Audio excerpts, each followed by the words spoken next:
This driver tried to prove his Tesla was indestructible by driving it through a set of fences. At first, he thought he nailed it. Everything looked fine, just a few scratches. But seconds later, he heard dripping under the car. The radiator had been punctured by the fences, and his stunt instantly became an expensive mistake. During a massive storm in Thailand, this worker stood at the entrance holding the glass doors with all his strength. The wind was pushing so hard that the doors could have shattered at any moment, but he refused to let go. Maybe he was hoping his boss would notice and reward him for it. Either way, this guy definitely deserves a raise. This is why you should never make a bet you're not ready to lose. When this guy was challenged to beat his friend by landing 27 flips in a row, he got overconfident and put $100 on the line. But pay close attention and count the flips yourself. Did he actually win?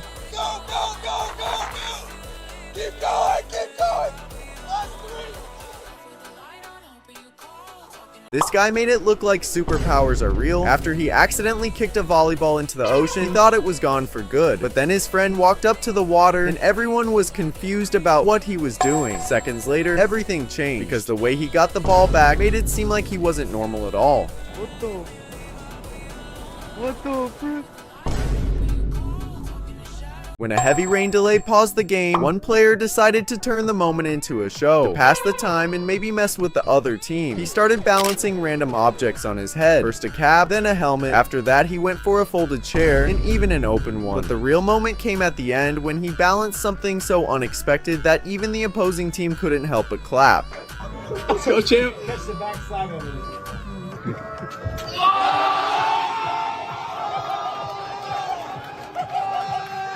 This guy pretended to be Ronaldo and even started to take pictures with fans until the real Ronaldo spotted him from across the field and started walking straight towards him to confront him face to face. Bro, you don't look like me. You don't look like me. Very ugly. But instead of getting angry, he laughed and roasted him on the spot. The crowd couldn't believe it, and even the fake Ronaldo couldn't help but laugh. My parents always told me never to open the door for strangers. One day someone knocked and said they were my dad. My real dad was at work. I knew because he texted me an hour before. I looked through the peephole. A man in my dad's jacket. Same height, same haircut. He said he forgot his keys and asked me to let him in. I told him I'd call dad to check. He said his phone died at work. That's why he couldn't call ahead. I didn't open the door. He knocked again. He said my mom's name. Said the name of our dog. Said the code to the garage. He knew everything. I still didn't open the door. I texted my real dad. Are you home right now? He texted back instantly. No, why? I'm still at work. I told him someone was outside claiming to be him. My dad told me to lock every door and call the police immediately. I locked the deadbolt, the chain, the back door too. The man outside stopped knocking. I looked through the peephole again. He was gone. The police arrived 8 minutes later. They walked the perimeter of the house. In the backyard, behind the shed, they found a duffel bag. Inside was a second jacket, identical to my dad's, a wig, and a notebook. Pages of handwritten notes about our family, my dad's work schedule, my mom's name, our dog's name, the garage code, weeks of information. The officer asked how the man could have known all of it. My dad went pale. 3 weeks earlier, his work bag had been stolen from his car.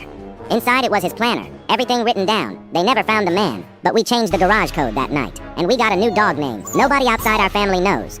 This guy just had his shoe stolen while riding a roller coaster. Hey, get my shoe! Give me my shoe! He kept shouting, "Give me my shoe," but the thief lifted it in the air, threatening to throw it off the ride. Give me my shoe! After all the yelling and arguing, the guy finally turned around, only for the thief to raise the shoe again, taunting him even more. Give me my shoe! Would you be this mad if someone took your shoe? A man chased me through a parking garage, screaming at me to drop my keys. I found out later he was the only reason I'm alive. It was almost midnight. I'd parked on the 3rd level after a late shift. The garage was nearly empty. I was 10 feet from my car when he came around the ramp fast, walking right at me. Big, hood up, calling out something I couldn't make out. I did what you're supposed to do. Keys in my fist, moving toward my car. He moved faster. Don't get in the car. He was saying, do not get in that car. I thought it was a line. Get me to stop. Get me cornered. I hit the unlock button. He started running. So I did too. Toward the only other people I could see, a couple by the elevator. He didn't chase them. He stopped at my car. He stood between me and the driver's door and would not move. Look in the back seat, he said. Just look. I'll stay right here. I didn't want to. Something in how still he held made me. There was a man lying flat across my back seat. Knees up, face turned away, waiting. My doors had just unlocked for both of us. The man in the hood had been parked 2 spots over on his break. He'd watched someone slip into my car through the door I never checked, and he'd run 6 floors of ramp to reach me before I did. Security found a knife under my passenger seat, not mine. I'd spent 4 minutes terrified of the one person in that garage trying to keep me alive. He left the second the police came, like it was nothing. People keep asking why a stranger would run that hard for someone he didn't know. I think he just looked where I wasn't. Someone pounded on our front door at 2 in the morning and screamed that our dad was dead.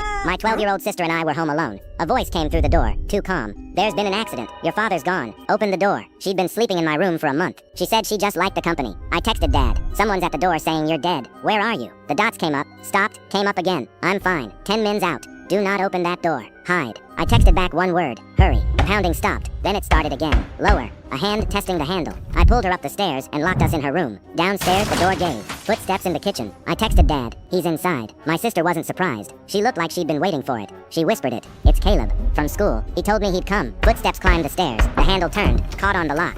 "Open the door. You only act like this in front of people. Not tonight." Then smoke curled under the door. He'd lit the house, the fire, or him. The room went gray. I got her low, behind me. The door took a kick, then another. The frame split. It burst open. Caleb stood there with a knife, looking straight past me at her. "I told you not to make me do this." He came at us. I stepped in front of her and shut my eyes. Headlights hit the window. Tires screamed in the driveway. Caleb raised the knife over my head. My dad came through the door so hard it tore off the wall. He hit Caleb mid-swing and pulled us down the burning stairs into the yard. Fire trucks. My sister wouldn't let go of his shirt. She kept saying, "They told me you were dead." Then she said the part she'd never told anyone. Caleb had been texting her for months. He said if she told anyone, he'd burn the house down with us inside. So she never told. She slept in my room to hear him coming. We never knew she was scared. My dad knelt in the grass and took her face in both hands. "I'm not dead, and I'm not going anywhere." This guy was caught cheating in the sport of Raralalo. The goal is to use a stick to reach as far as possible without ever touching the ground. And most contestants rely on insane upper body strength to win. But when this guy stepped up, he had a completely different plan. Instead of pulling himself forward, he used the stick to hop across the field, bouncing from point to point, and somehow managed to reach the very end. This man turned out to be a massive scammer. For over 20 years, he tricked people into believing he had special powers. While setting up his act to impress a crowd, someone recorded him in the middle of preparing his trick. The video went viral, revealing that his so-called powers were nothing more than a hidden stick.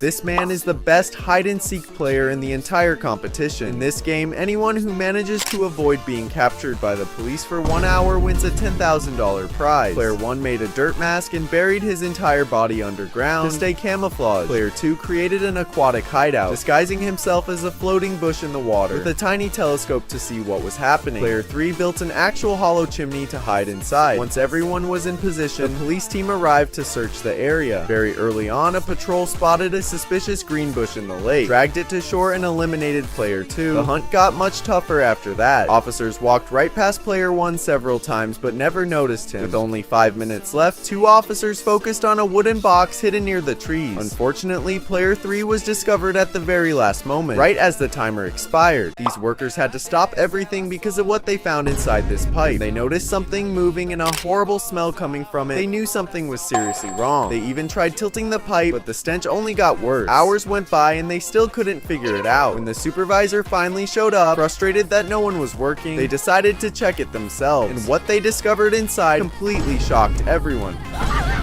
This is why you should always be careful with swings that are suspended high in the air. This girl was just messing around and enjoying herself, not thinking anything could go wrong. She leaned back, got comfortable, and let her guard down. But in the very next moment, everything changed, and what happened caught everyone completely off guard.